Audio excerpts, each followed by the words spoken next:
ተመልካቾቻችን ይህ አንዲር የሙዚቃ ዝግጅታችን ነው። የዛሬው እንግዳችን በጣም አንጋፋና ትልቅ ሙዚቀኛ ነው ይዘንላችሁ የመጣ ነው። የኢትዮ ስታር ባንድ መስራችና ሳክስፎን ተጫዋች ነው። ከሱ ጋራ የሙዚቃ ልምዱ እንጨዋወታለን። እስከዛው አብራችሁን ቆዩ።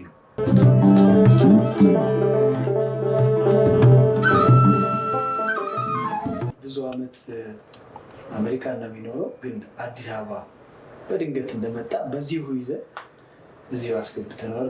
ግርማ ወልደ ሚካኤል ይባላል። ሳክስፎን ተጫዋች ነው። በጣም አንጋፋ ሳክስፎን ተጫዋች ነው። የወርቃማው የሙዚቃ ዘመን ሰው ነው። ስለዚህ ስለ ወርቃማው የሙዚቃ ዘመኑና ስለኛ ደግሞ አንዳንድ ምክር ማስተያየትም ካለው ከእሱ ጋር አብረን እንቆያለን። ተመልካቾቻችን አብራችሁን ቆዩ። ግርምሽ እንኳን ደህና መጣ። እንኳን ደህና ቆየኸኝ። መቼም ዛሬ የተሰማኝ ኩራት ልነግራችሁ የምሬ ደስ ብሎኛል። ምክንያቱም የእናንተ ዘመን ሰዎች ብዙ ጊዜ ቲቪ ላይ አናያቸውም። ያን የመሳሰለ የሰራችሁ ሙዚቃ የሰራችሁ ሰዎች ሆናችሁ ብዙ ጊዜ አናያችሁም እና ደስ ብሎኛል ከአንተ ጋር ስላወራን እና እንኳን ደህና መጣ። አመሰግናለሁ። እንኳን ደህና ቆያችሁኝ። እኔ ይህን ብያለሁ። እንደው አንተ ራስን ማስተዋወቅ ይቻል ይሆን ከኔ በተሻለ ወይም አንተ ራስህን በምትገልጽበት መንገድ? ያው ከሞላ ጎደል ተናግረዋል። በእርግጥ ጊዜው ረዘም ያለ ነው። አሁን ቅድም የሰራናቸው አንዳንድ ሙዚቃዎችም ሁሉ ነገር እናንተ እንደውም አልተወለዳችሁም ማለት እችላለሁ እና በጣም ደስ ብሎኛል ከእናንተ ጋርም ተገናኝቼ በተለይ ከባህል ሙዚቃ ጋራ በተለይ አንጋፋ አንተም ጣሰው አዲስ ዲሚትሮስም ሁላችሁም በግሩፕ ራሱ በእውነት ጥሩ ጊዜ ነው አሁን ያሳለፍነው ተጨዋወትነው። ስራችሁም እውነቴን ነው ወደፊት እኛን የምትተኩ እናንተ ናችሁ እና የበያዛችሁት ይዞታ በርቱ። ከዛ ውጪ ለማስተካከል ያህል እኔ ካናዳ ነው የምኖረው፣ ቶሮንቶ ነው የምኖረው፣ አሜሪካ አይደለም። አዎ በእርግጥ በአጋጣሚ ለእረፍት መጥቼ ነው የተገናኘ ነው። እንግዲህ ካንተም ጋር ትውቃችን እና ካንተና ሶስታችሁ ጋር ከዲሚትሮስ አዲስ እናንተን ባንድ የሆነ ኦኬዥን ተገናኘን። ከዛ አንተን ደግሞ የአፍሪካን ጃዝ ነው ያየው። በጣም የምትሰራቸው ስራዎች ሁሉ ድንቅ ነው። በተለይ ከሞደርን ሙዚቃ ጋር ብሌንድ አድርገህ አዋህደህ መስራት ራሱ በጣም ለኔ ይገርመኛል እና በጣም በርቱበት ሁላችሁም። የዋሊያስ ባንድ፣ ዘኤክስ ባንድ፣ የሸበሌ ባንድ ከነሮሃ በፊት የነበሩ ባንዶች የዛ ዘመን ሰው ነህ አንተና ነው። ስለሱ ዘመን እስቲ በዋናነት የምትጫወትበት የነበረው ባንድ እንደው በጣም እኔ ብዙ ዓመት የተጫወትክበትም ብዙ ሙዚቃዎች የሰራህባቸው ባንዶችን እስቲ ያስታውስ። በእርግጥ ሙዚቃ የጀመርኩት እኔ አዲስ አበባ ማዘጋጃ ቤት ሙዚቃና ቲያትር ክፍል ውስጥ ነው። እሺ ክላርኔቲስት ነበርኩ ካጀማመሩ እና ለሰልፍ ሙዚቃ ነው የአንድ ዓመት ክራሽ ኮርስ ለአንድ ዓመት ብቻ በተወሰነች ጊዜ ውስጥ ሰልፍ የግድ ማርች ባንድ ከሆንክ ሰልፍ ማወቅ አለበት። ሶልፌጆ እና ሁሉን ነገር መጽሐፍ ማንበብ ምናምን ሁሉ የዛን ጊዜ ነው በዛች ጊዜ ውስጥ ነው የተማርኩትና እንትን ያልኩት እና ማዘጋጃ ቤት አንድ ባልሳሳት 6-7 ዓመት እንደው በዛ ቢባል ሰርቻለሁ። በኋላ በለውጡ አካባቢ ትንሽ አንዳንድ ችግሮች ነበሩ። የሙዚቃ እንትን በጣም እንዴት ነው የውጭ ሙዚቃ መጫወት ክልክል ነበር። በምክንያቱም የደርግ ጊዜ ነው ጊዜው ከኃይለ ሥላሴ ንጉሱ ከወረዱ በኋላ ማለት ነው እና ሁሉ ነገር የአብዮት ዘፈን ነው እና ትንሽ እዛ ማዘጋጃ ቤት ያለው ችግር ነበር በጣም። እኔ የክለብ ስራ ጀመርኩ እንዳጋጣሚ ሆኖ እድል አገኘው።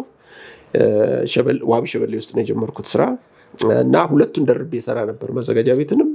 ምክንያቱም ማዘጋጃ ቤት ገብቶ ፈርሞ መውጣት ነው። አሁንም እንደዛው ነው ያለው። እንውት እዛ ማዘጋጃ ቤት ብቻ ሁሉም ቲያትር ቤት እንዳየሁት የለም ስራ ነው የሚሰሩት ብዙ ጊዜ ነበር። ግን ስራ ላይ ማንንም ማታየው ወይም ደግሞ የስራው እንትን ጸባይ ያን ያህል ብዙም እንድትሰራ የሚያደርግ ነገር አይደለም ያለው እና በእኛም ጊዜ የነበረው እንደዛ ነበር። ግን እኔ ራሴን ለማውጣት ብዙ ታገል ነበር። እንዴት ነው በሙዚቃውም ለመግፋት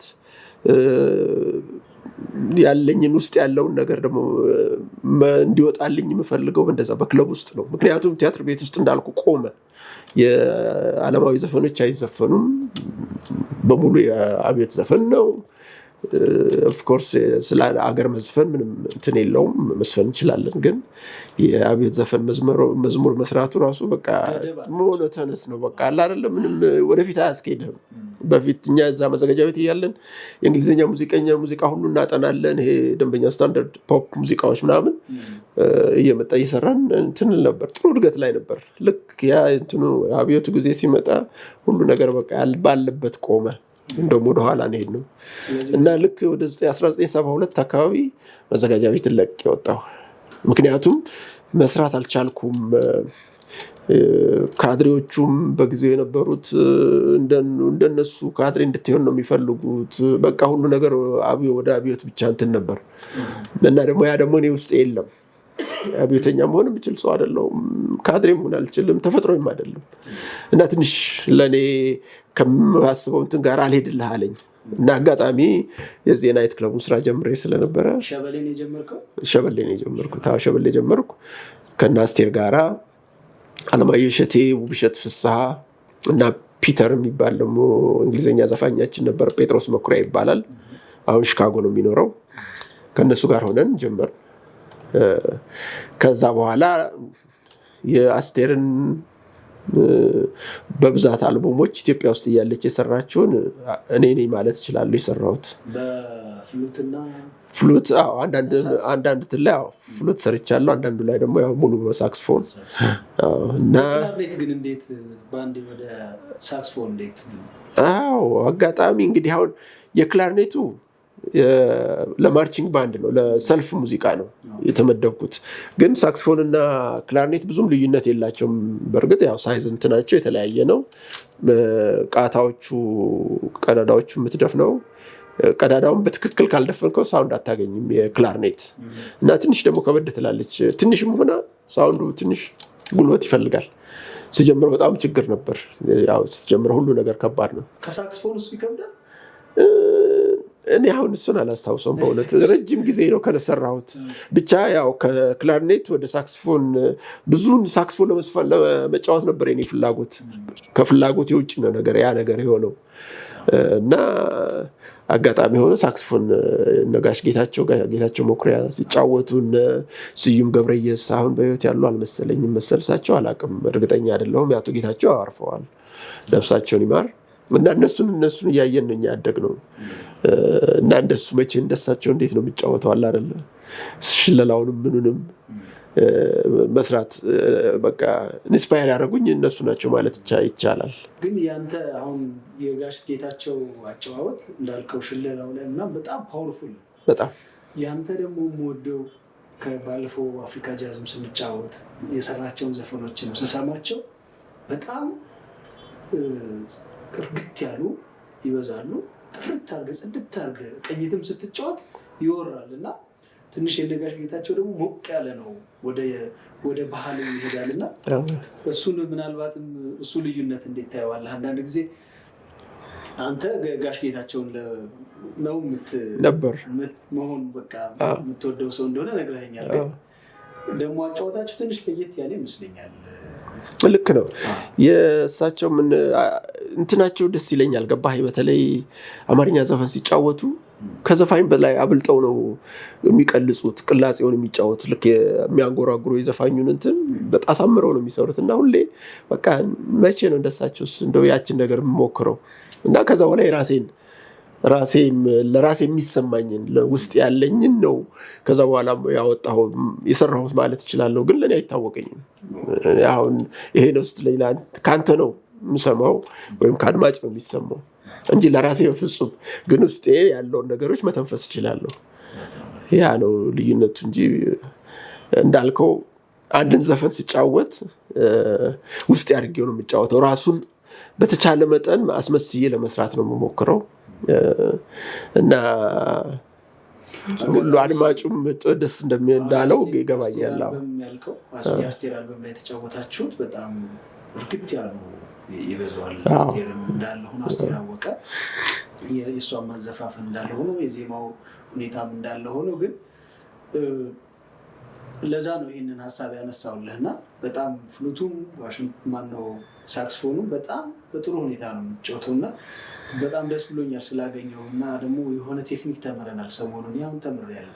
ዳይናሚክስ የሚባለው ሀሳብ በጣም ወሳኝ ነገር ነው እና እናመሰግናለን።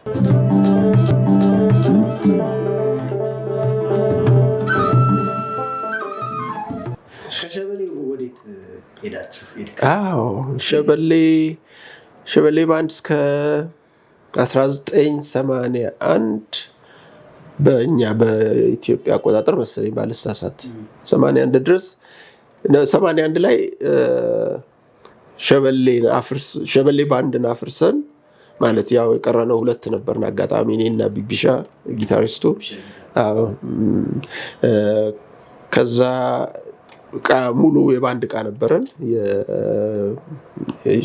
በራሳችን ሼር ሆልደር የሆኑ ሰዎች እና እሱን ይዘን አሁን ኢትዮስታር ባንድ የሚባል እናቋቁም በሚል ሀሳብ ቀረበ እና ያው ተሰባሰብን። ከ3 ባንድ አፍርሰን ነው ኢትዮስታር ባንድ የተቋቋሙ። ማለት አይቤክስ ባንድ ነበር ራሱ ሆቴል ውስጥ የሚሰሩ ከነሱ 3 ሰዎች ወሰንባቸው ወጡ። ያው እንግዲህ ግሩፑን ስናቋቁም ከሌ ተባብለን የተነጋገርነው እና ከዚ ራስ ሆቴል አይቤክስ ባንድ ግርማ ጭብሳን ነፍሱን ይማረው ሞቷል። አሊ ብራን እሱም እንደዚሁ አሁን በቅርብ ነው ያረፈው ነፍሱን ይማር እና ብርሃን ዮሴፍ እሱም እንደዚሁ አርፏል። ድራመር በጣም ጎበዝ ድራመር ነበር። 3ቱም ከነሱ ከአይቤክስ ወሰንባቸው። አሁን እንግዲህ ምን ያህል ባንዱን እንደጎዳ ነው አስበው። ድራመር በርግጥ ሙሉ በሙሉ አልጎዳናቸውም፣ ግን ያው ዘፋኝ አሊን መውሰድ ብርሃኑን ድራም መውሰዳችን ትንሽ እና ግርማም ደግሞ እንግሊዘኛ ዘፋኛቸው ነበር። ወስናረግን እንዳልኩ እኔና ቢቢሻ አለን ከሸበሌ። ከዛ ከዳህላክ ባንድ ጊዮን ሆቴል ውስጥ ትልቅ ጉዳት የደረሰው በዳህላክ ባንድ ላይ ነው። ምክንያቱም ሙሉቀን ዋናው ዘፋኛቸው ነበር። ሙሉቀን መለሰ፣ ሪዳ ኢብራሂም እንግሊዘኛ ዘፋኛቸው ነበር። ዳዊት ካሳ ጊታሪስታቸው ነበር ሊድ ጊታር እና ትራምፔቲስት ደግሞ ሽመልስ በየነ በጣም ጎበዝ ትራምፔቲስት። እንደ 4ቱን ወደኛ ወሰድን ማለት ነው። ኢትዮስታር ባንድ ውስጥ ተቀላቀሉ። ትልቅ ባንድ ሆነ ማለት ነው። እና ጋሽ ሙላት በመሃል አብሮን ተደረበ። ሙላቱ አስታጥቂያው እና ኢትዮስታር ባንድ ተብሎ ራስ ሆቴል ውስጥ ተቋቋምን በ1981። ያ በዛ ፎርም ነው እንግዲህ የተጀመረው እና በጣም ከተማ ውስጥ እንዳልኩ ያው አለ የተባለውን ሙዚቀኞች ተጠረቃቅመን ነው በሙሉ ተጨምሮ ለዚህ ኢትዮስታር ባንድ ብለን ስም የሰጠነው እና በእርግጥ በወቅቱ በጣም ትልቅ ዝናን አትርፈን ነበር ከተማ ውስጥ እና አሁን አይቤክስ ፈርሶ ከዛ በኋላ የራሳቸው ሮሃ ባንድ የሚባለውን አቋቋሙን ጆቫኒ እና እነሱም ያው በዛው ቀጠሉ። ሸበሌ የሚባለው ግን ሸበሌ ባንድ በቃ እዛ ላይ ቆመ።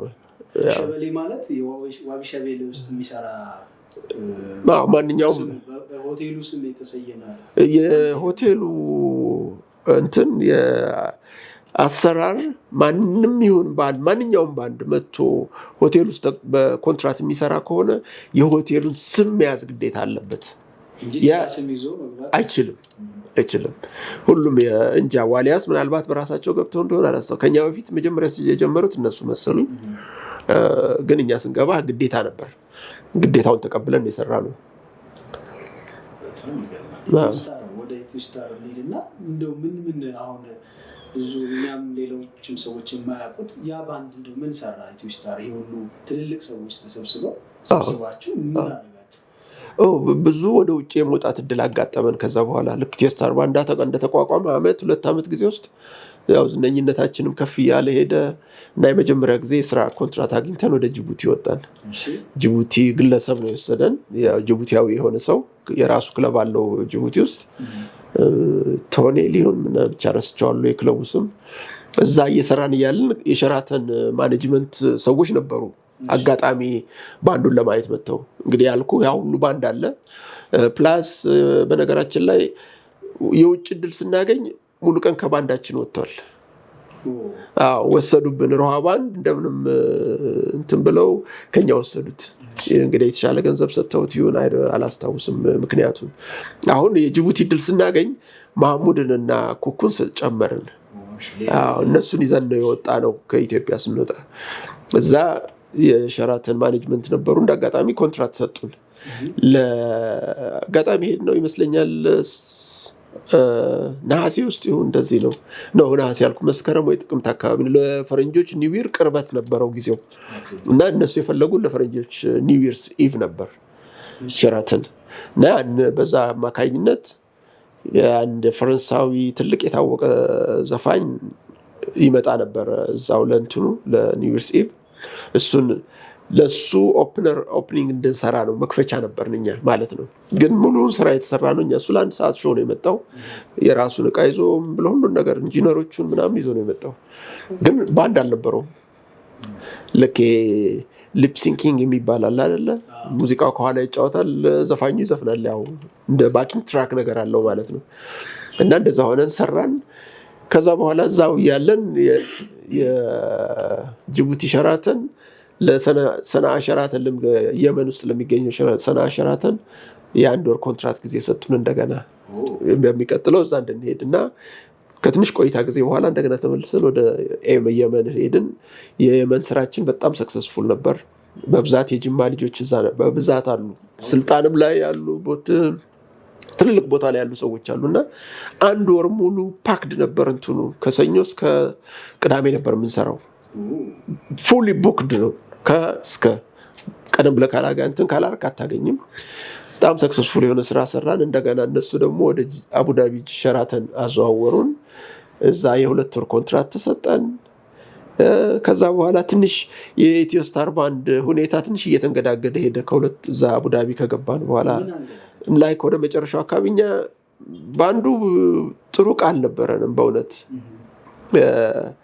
ከአዲስ አበባ ውስጥ ካሉት ባንዶች መጨረሻ ቡትቶ የሆነ እቃ ያለን እኛ ነበር። በቃ ዝም ብሎ ተጠጋግኖ የምትሰራው አይነት ነገር አለ። ሳክስፎኑ የተሰበረ እዚህ ጋር የተበየደ፣ እነዚህ ስፕሪንጎቹ ተሰብረው በፕላስቲክ ባንድ አለ አይደል ብር ማሰሪያ፣ በሱ ወጥረን ነው የምንሰራው የነበረው። እና በጣም ችግር ነበረን። እና ገንዘብ ስላገኘን ለምን ለባንዱ አዲስ እቃ ይዘን አንገባም የሚል ሀሳብ ባንዱ ውስጥ ቀረበ። አለን ገንዘብ ዶላር ነው ያለው እና ለምን አጋጣሚ እንጠቀም ስንል በቃ ትንሽ መሀላችን አለመግባባት ተፈጠረ። ያው አይፈረድም በማንም ላይ፣ ሁሉም ራሱን ኑሮ ነው የሚኖረው። እና አልሆነም፣ ተመልሰን ገባን። ስንመጣ ሌላ ነገር ነው የገጠመን። ምክንያቱም በየ15 ቀን ሆነ ትንሽኛም ነገሮች ሲመቻቹልን የውጭ ጉዞ በጣም እንደልብ ሲሆን ከሆቴሉ ጋር ትንሽ መሻከር ተፈጠረ። ከራስ ሆቴል ጋር ራስ ሆቴል ነበር መደባችን እና እየጣላቸው እንሄድ ጀመረ። ዝነኝነታችንም እየተጎዳ ነው ሄደው። ምክንያቱም ሰው መጥቶ አያገኘንም። ልክ አርብ ሲመጡ ሰው ባንድ የለም። እኛ ስራ ኮንትራት አግኝተን ወጥተናል። እና ስንመለስ በሶስተኛው ጊዜ ላይ ራስ ሆቴል እንግዲህ ከፈለጋችሁ ገንዘብ ቀንሱና ግቡ፣ አለበለዚያ ተውታሉ። ጥሩ ገንዘብ ነበር የሚከፈለን ቀደም ብሎ በነበረው ሰዓት። ቢዝነሱም ጥሩ እርግጠኛ ነኝ በአመት ጊዜ ውስጥ ነው የሁሉ ነገር የሆነው። አንድ አመት ጊዜ ውስጥ በተለያየ ሰዓት ላይ በየ2-3 ወር ልዩነት ኮንትራቱን ይመጣልን ነበር። እና ያ ትንሽ አፌክት አደረገን ባንዱን። ከዛ በኋላ ይሄን ያህል ገንዘብ ቀንሳችሁ ካልገባችሁ አንቀበልም፣ አንፈልጋችሁም ማለት ነው።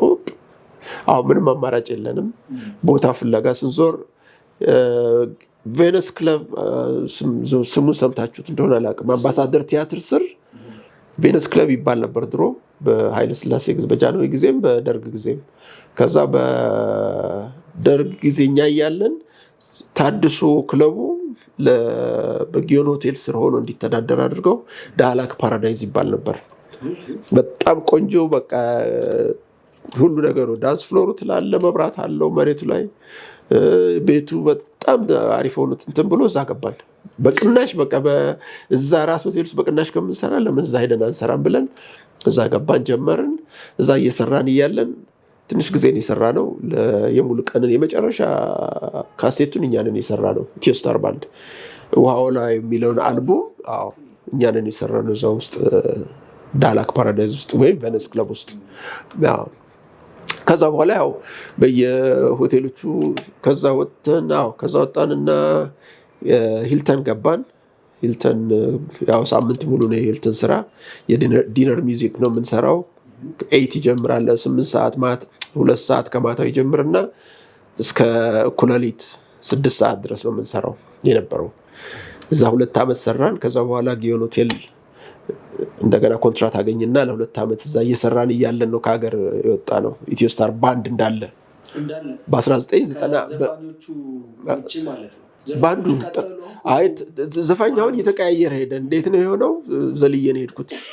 ኩኩና መሐሙድ እስከ ሰና የመን ድረስ ነበሩ። የመን ሸራተን ስንሄድ ከዛ በኋላ ለአቡዳቢው ስራ ላይ አልቻሉም። መሐሙድም ከሮሃ ባንድ ጋር ጆይን አደረገ። ኩኩም እዛ ጆይን ያደረገች። ሂልተን ጀምረው ነበረ እነሱ። በዛው ያለን አማራጭ አሁን የግድ አንድ አማርኛ ዘፋኝ ይዘን መሄድ አለብን። ስንፈልግ ማንም አልነበረም። ሻምበልን አገኘን። ሻምበል በላይነህ እሱን ይዘን እንደዛ ሳይሆን አንዳንድ እሱ ብቻውን መጫወት የሚያስፈልግ ነገር ላይ ሲሆን ይጫወታል። አለበለዚያ ግን ያው ዝም ብሎ ዘፋኝ ነበር። ያው በባንዱ እየታጀበ ነበር የሚሰራው። ያው አሊ ብራም ነበር አብሮን። ስለዚህ ምንም ችግር አልነበረም።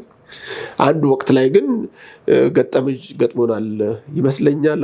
አቡዳቢ ነው። አንድ ሰው ቁጭ ብሎ ያይናል፣ ይጠብቀናል እና ሁሉን ዘፈን ተጫወትን።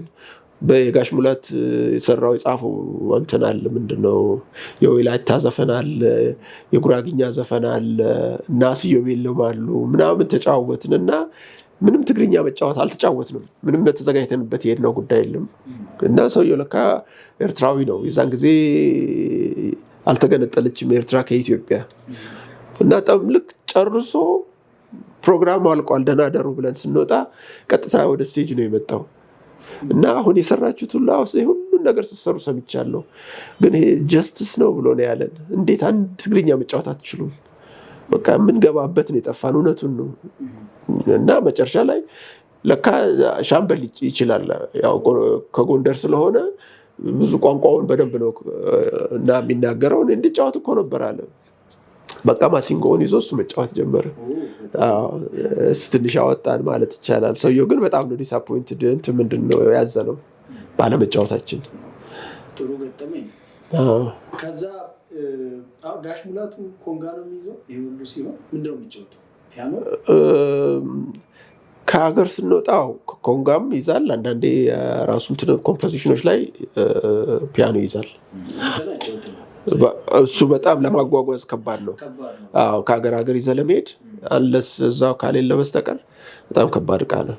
እኔ የሙሉ ቀንን አልበም ሰራን ስትለኝ አንድ ነገር ማወቅ ፈለኩ። ብዙ ጊዜ አልበም ፕሮዲስ የሚደረግባቸው መንገዶች በተለያየ ዓመት ይለያያል። የካሴት ዘመን፣ የሸክላ ዘመን፣ የሲዲ ዘመን ተብሎ የእናንተ ዘመን የባንድ ዘመን ራሱን የቻለ ፎርም ይመስላል። በጣም የሚያምር ፎርም። እንዴት ነው አልበም ፕሮዲስ የሚደረግ የነበረው? ሙዚቃ ቤት ነው ፕሮዲስ የሚያደርገው ወይስ እንዳልከው ኢትዮስታር ባንድ ራሱ እንደ ባንድ ነው ፕሮዲስ አድርጎ? እንዴት ነበር የምትሰሩት? ፕሮዲስ ስለ የገበያ ሁኔታ ለሞስት አሬንጅመንት ምናምን ይኖራል። አጠቃላይ ኃላፊነት ወስዶ የሚያሰራው ማለት ነበር። ምንድነው ብዙ ጊዜ የሙዚቃ የሚሰራው በእኛ ጊዜ የነበረው ዘፋኙ ያለውን ስራዎች ይዞ ከነጋዴ ጋር ነው ከሙዚቃ ቤት ባለቤቶች ጋር ነው የሚነጋገረው። ያለቀ ስራ ይዞ ያለቀም ይሆናል፣ አንዳንዴ ግን ያላለቀም ይሆናል። አይደለ? አንዳንዴ ሙዚቃ ቤቱ ራሱ ገዝቶ ይሰጣል እና ይሰጥና ዘፋኙን ያዘፍናል ምናምን። ግን የኛ አሰራር ያለቀ ይዘው ምንድነው የተሰራ ነገሮች ይሄን ነገር መስራት ፈልጋለሁ ከከሌ ጋር ይላል። መጥቶ ከኛ ጋር ሲጨርስ ነው ሙዚቃ ቤቱ እንትን ካለ ፈቃደኛ ከሆነ ይመጣል፣ እቃውን ይዞ ይመጣል። ሁላችንም አንድ አይነት በአንድ ወቅት ላይ ነው የምንሰራው። የተወሰነ ጊዜ ጥናት እናደርጋለን ከዘፋኙ ጋር እንለማመዳለን። ከዛ በኋላ መቅዳት ነው ምንም። እና ፕሮዲስም የሚያደርጉት እነሱ ናቸው ባለ ሙዚቃ ቤቶች እንጂ ማንኛውም ይሄ ያለ አይደለ አውጥተህ ምናምን ሌብል እንትን ብለህ አይደለም። እና ባለ ሙዚቃ ቤቱ የፈለገውን ነገር ነው የሚጽፈው። ስለ ባንድ ምንም ነገር አይጽፉም። ምናልባት ሸበሌ ባንድ ይላሉ። ከዛ ውጭ እነማን ናቸው የለም። የሙሉ ቀን እኮ አሁን የምናወራው አልበም በጣም ሰቃ አልበም አውቃለሁ። ልክ እሱን ሰርቶ ከሀገር ነው የወጣው። እናንተ ናችሁ? እኛ ነን። እኛ ባንድ ነው የኛ ባንድ ነው የሰራው። ኢትዮስታር ባንድ ነው የሚለው አይደለም፣ ለብቻው ነው የወጣው። እስቲ ስለወጣችሁበት ደግሞ ቀጥላለን። ወደ ግልህ ደግሞ እንመጣለን። ወደ አልባሙ ደግሞ በ1991 ነው እንግዲህ የኖርዝ አሜሪካን የኢትዮጵያ እግር ኳስ ጨዋታ አለ ሁልጊዜ በየዓመት የሚከበር በጣም ግሩም የሆነ የኢትዮጵያውያኖችን የሚያቀራርብ ማለት ከ52 ስቴት ውስጥ ያሉ ኢትዮጵያውያኖች ያችን ቀን ጠብቀው ለአንድ ሳምንት ናት። በዛ ጊዜ ውስጥ አንድ ቦታ ላይ ይገናኛሉ። ያ ማለት የጠፋ ጓደኛህን የጠፋ ዘመድህን በቃ አለም በህይወት አለ ብለህ የማታስበውን ሰው ሁሉ ነው የምታገኘው። ምክንያቱም ያ ወቅት ሁሉንም ነው የሚያሰባስበው እና ትልቁ ለኳስ ጨዋታው ምክንያት ነው። ኳስ ጨዋታው ግን መገናኛ ነው። ካልቸራችንን ለማሳየት ነው ላለው ለአሜሪካንም ሶሳይ ህዝብ ለሚዲያውም ቢሆን አመቺ ነው በጣም እና ያቺ ሳምንት በጣም ትልቅ ፌስቲቫል ነው በእውነት ኖርዝ አሜሪካ የሚደረገው እና በዛ ነው አጋጣሚ ወጣ ነው። እኛም በ1991 ከዚህ ተጋብዛችሁ ኮንትራት አገኘንና እዛው ሾውን ለመስራት እና ከዛ ትልቁ ዓላማው ለዛ ለኖርዝ አሜሪካ እንትን ነበር ዋሽንግተን ሲያትል ነበር የዛን ጊዜ በ1991 የነበረው ኳስ ጨዋታ እና ለሱ ጨዋታ ነው ሄድ ነው። እኛ ግን ከዛ በኋላ እንትኑን ኳስ ጨዋታውን እንደጨረስን ያው ከጁን 28 እስከ ጁላይ 4 ድረስ ነው ፕሮግራሙ። አንድ ሳምንት ናት። ልክ ያ ሲያልቅ ሌላ ጠቅላላ ስቴቶቹን ለመዞር ፕሮግራም አውጥተው ነበር የወሰዱን ሰዎች። ከዛ በኋላ ብዙውን እንግዲህ ስቴቶች ዞረናል ማለት እንችላለን። ማንን ይዛችሁ ሄዳችሁ? ልክ ነው። ኢትዮስታር ባንድ የዛን ጊዜ ድምፃዊ የነበረን ተሾመ ወልዴ፣ ጌታቸው ካሳ፣ ሎሬንዞ መሀሪ ኤርትራዊ ልጅ ነው። በጣም ወጣት ከመሃላችን እሱ ነበር ትንሽ ልጅ የነበረው። እንደውም አሜሪካን ስንገባ ነው 18 ዓመት የሞላው። ጎበዝ አይደለም፣ ዝም ብሎ የትግርኛ ዘፋኝ ነው። የኤርትራዊ ነው። የተክሌ ተስፋዝጊ ሲጫወት ብትሰማው አታምንም። ተክሌ በህይወት አለ ነው የምትለው። ተክሌ ተስፋዝጊ ማለት ትልቅ ኤርትራዊ ዘፋኝ ነበር። ከሮሃ ባንድ ነው ኦፍ ኮርስ አብሮ ይሰሩ የነበረው እና የእሱን ዘፈኖች ይጫወት ነበር። የግድ ዘፋኝ ያስፈልገን ነበረ፣ ትግርኛ ዘፋኝ። እሱን ይዘን ወጥ ምክንያቱም የአቡዳቢ ኤክስፒሪየንስ አለን። ሁሉንም ያካተተ መሆን አለበት የምንሰራው ስራና በዛ ነበረ። ጥሩ ነበር ፕሮግራሙ። ያው አንዳንድ ገጠመኞች ችግሮች ነበሩ፣ ግን ያው ይቻላል። እኛ በሄንበት ሰዓት ላይ 91 እንግዲህ የደርግ መንግስት ወድቆ ወያኔ ሲገባ ነው የነበረውና እዚህ ሀገር ውስጥ ትልቅ ፍንዳታ ነበር። የመሳሪያ ዴፖ ነበር እዚህ ጎተራ ጋር። የዛ ፍንዳታ እንዳጋጣሚውን እኛ በገባን ነው። እኛም ሾው በምንሰጥበት እኛ ሮብ ነው የወጣ ነው። ሐሙስ ዓርብ ዕለት በሁለት ነው ሶስተኛው ቀን ሾው መስጠት ነበረብን ካፒታል ሂልተን ዋሽንግተን ዲሲ ውስጥ እና ሰው የተጠበቀው አትሊስት ከ1500 እስከ 2000 ሰው ይመጣል ተብሎ ነበር። አጋጣሚ ግን ፍንዳታው ገጠመ ይዛለት። አሁን ሲኤንኤን ላይ ቢቢሲ ምናምን ዜናው በሙሉ እንትን ሆነ። የዚህ የፍንዳታው ጉዳይ ሆነ በሙሉ ህዝቡ አቴንሽኑ ቤተሰቦቹ ጋር ነው። አዲስ አበባ ቤተሰቦቼ እንዴት ሆኑ ምን ነው ማንም ሰው ወደ ሾው ላይ ለመምጣት አልመጣም። ፕሮግራሙ ተዘርግቷል። እኛ ሾው መስራት ነበረብን። የመጣው እንጂ 150 ሰው አልተገኘም። በጣም ትልቅ ኪሳራ ነው። ጊዜ ደግሞ እንዳሁኑ በጣም ቴክኖሎጂ ስለሌለ በስልክም በምንም የቤተሰብ ሁኔታ አውቆ ከተማው ላይ እንደተፈጠረ አውቆ ለመረጋጋት አይችሉም። ገና ብዙ ርቀት የሚሄዱ ይመስላል። በጣም እና የነበረውን የሾው እንትን አበላሸው። ያው በሀገር ላይ የመጣ ጉዳይ ነው፣ በሁሉም ሰው ላይ ነው የመጣው እና በዛ ምክንያት ትንሽ የመጀመሪያው ሾዋችን ተበላሸ። ሌላም የነበረን ፕሮግራም ሁሉ በቃ ምንም ነገር ማድረግ አልቻልንም። ቀኑ እስከሚደርስ ቀደም ብለን ነው ሜይ ላይ ነው የሄድነው። ሾው እንትን የኳስ ጨዋታው የሚሆነው ጁን 28 እንዳልኩ ነው የሚጀምረው። ስለዚህ የስንት ቀን የአንድ ወር ገደማ ጊዜ ነበረን እና በቃ ፕራክቲስ እያደረግን ቁጭ አለ። በቃ መጨረሻ ላይ ልክ ቀኑ ሲደርስ ነው ወደ ስራ የገባ ነው። ወደ ኳስ ጨዋታ ሄድነው። ከዛ በኋላ ነው ሾዎች ነበሩ። እነሱ ፕሮግራም አልነበረም። ከሾው በኋላ ነው፣ ሁልጊዜ ከሾው በኋላ ነው። ግን ለእኛ የዝግጅት ጊዜ እንዲኖረን ሆነ አጋጣሚ። በጣም አሪፍ። ከዛ በኋላ እንግዲህ በዛ መንገድ ከሀገር ወጣችሁ አልተመለስኩም? አዎ፣ እንደ አጋጣሚ ሄድንበት ስራ ለ3 ወር ነበር ኮንትራታችን። 3 ወር ኮንትራታችንን ጨረስን። ከጨረስን በኋላ አሁን ምንድነው ያለው አማራጭ? ያ ሁሉም ወደ ሀገር መመለስ ነው። አዎ። እና ከዛ እኔም ያው የራሴን መንገድ ይዤ ወጣው ቀረሁ ማለት ይቻላል።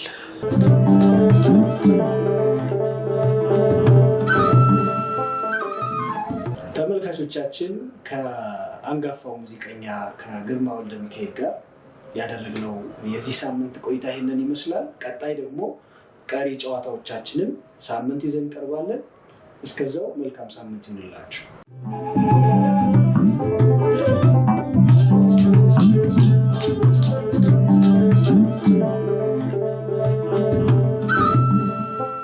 አሁን ጆርጋን ወደ መድረክ እንጋብዛለን። ጆርጋ መስፍን ሳክስፎኒስት፣ ኪቦርዲስት፣ በጣም የምንወደው አስተማሪ። ቴንኪው በጣም እዚህ መድረክ ላይ እንድንጮት አሊያንስ ስለጋበዘ እናመሰግናለን። ቴንኪው አሊያንስ ቲዩ ፍራንሲስ፣ እናመሰግናለን ስለጋበዛችሁ።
ቴንክ ዩ ጆርግ፣ በጣም እንወዳለን።